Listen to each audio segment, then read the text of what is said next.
قبر کی زندگی سے غفلت.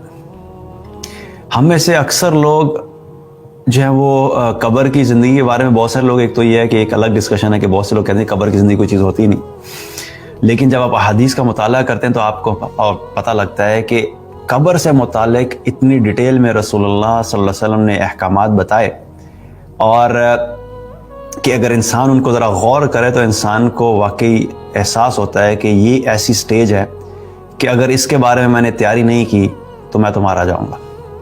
اور اس کے بارے میں بہت ساری احادیث ہیں.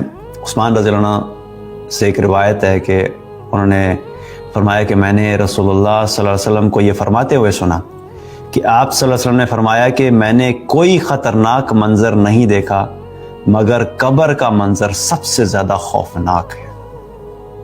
یہ ترمذی کی روایت ہے. یعنی آپ صلی اللہ علیہ وسلم کیا فرما رہے ہیں کہ میں نے قبر سے زیادہ خوفناک منظر نہیں دیکھا. حالانکہ آپ صلی اللہ علیہ وسلم کو اللہ تعالیٰ نے بہت ساری اور چیزیں دکھائی تھیں. معراج کے موقع کے اوپر مختلف عذاب دکھائے، اس کے علاوہ خواب کے اندر بھی بہت سارے ایسے حالات دکھائے، لوگوں کو طرح طرح کے عذاب ہوتے ہوئے دکھائے. لیکن آپ صلی اللہ علیہ وسلم کیا فرما رہے ہیں کہ جو قبر کا منظر ہے میں نے اس سے زیادہ خوفناک منظر نہیں دیکھا. تو سوال یہ ہے کہ کیا واقعی ہم اس قبر والی سٹیج کے لیے ہم تیار ہیں؟ اسی طریقے سے ایک اور حدیث میں آتا ہے، آپ صلی اللہ علیہ وسلم نے فرمایا کہ مجھے اگر اس چیز کا اندیشہ نہ ہوتا کہ تم لوگ اپنے مردوں کو دفنانا بند کر دو گے تو میں اللہ تعالیٰ سے دعا کرتا کہ وہ تمہیں قبر کا عذاب سنا دے.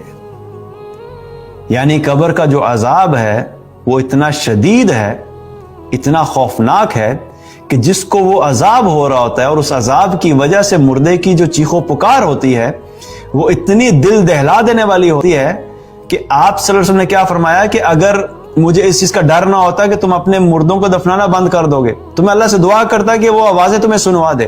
یعنی اگر ہم آج وہ آواز سن لیں تو اس خوف کی وجہ سے کہ مردے کے ساتھ قبر میں کیا ہونا ہے ہم اپنے مردوں کو دفنانا بند کر دیں. کیونکہ کس کا دل چاہتا ہے کہ اس کا قریبی جاننے والا جس سے وہ ساری زندگی محبت کرتا رہا اور اس کو یہ پتہ لگے کہ اب اس کے ساتھ آگے کیا ہونا ہے. ہمیں پتہ نہیں ہے کہ اس کے ساتھ کیا ہونا ہے. اللہ تعالیٰ ہم سب کی حفاظت فرمائے. اللہ تعالیٰ ہمارے جاننے والے جتنے قریبی جاننے والے سب کو قبر کے عذاب سے محفوظ فرمائے. لیکن ہمارے پاس کوئی گارنٹی تو نہیں ہے نا. تو کیا ہے کہ قبر کا جو عذاب ہے، قبر کے عذاب کے بارے میں آپ صلی اللہ علیہ وسلم نے کیا فرمایا کہ یہ اتنا شدید ہے کہ اگر صرف ہم سن لیں اس مردے کے ساتھ جو کچھ ہو رہا ہوتا ہے تو ہم اپنے مردوں کو دفنانا بند کر دیں. تو ہمیں یہ سوال کرنا چاہیے کہ کیا میں اس کے لیے پریپیئرڈ ہوں؟ کیا میں قبر کی سٹیج کے لیے پریپیئرڈ ہوں؟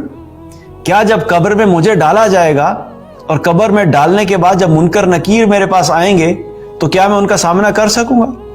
کیا منکر نکیر جب مجھ سے سوال کریں گے تو ان سوالوں کا جواب میں دے سکوں گا؟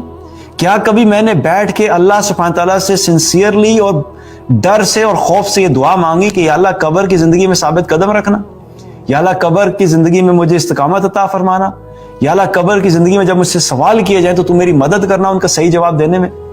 اور وہ اعمال جو قبر کی زندگی میں اور قبر میں عذاب سے بچانے والے ہیں، کیا میں وہ اعمال کر رہا ہوں؟ تو قبر کے بارے میں سوچنا یہ بھی انسان کے دل کو نرم کرتا ہے. اسی لیے رسول اللہ صلی اللہ علیہ وسلم نے کیا فرمایا کہ مردوں کے لیے حکم دیا کہ کثرت سے تم قبرستان جایا کرو، ان کو قبرستان میں جا کے قبروں کے پاس جایا کرو، کیونکہ ان کے پاس جانے کی وجہ سے انسان کا دل نرم ہوتا ہے. آج ہمارے دل سخت کیوں ہو چکے ہیں؟ کیونکہ سارا وقت دنیا کی بات، سارا وقت دنیا دیکھتے رہتے ہیں، اور یہ دنیا کی چیزیں دیکھ دیکھ کے ہمارے دل اتنے گندے اور غلیظ ہو چکے ہیں کہ ان کے اندر پھر نرمی ان کے اندر سے ختم ہو چکی ہے.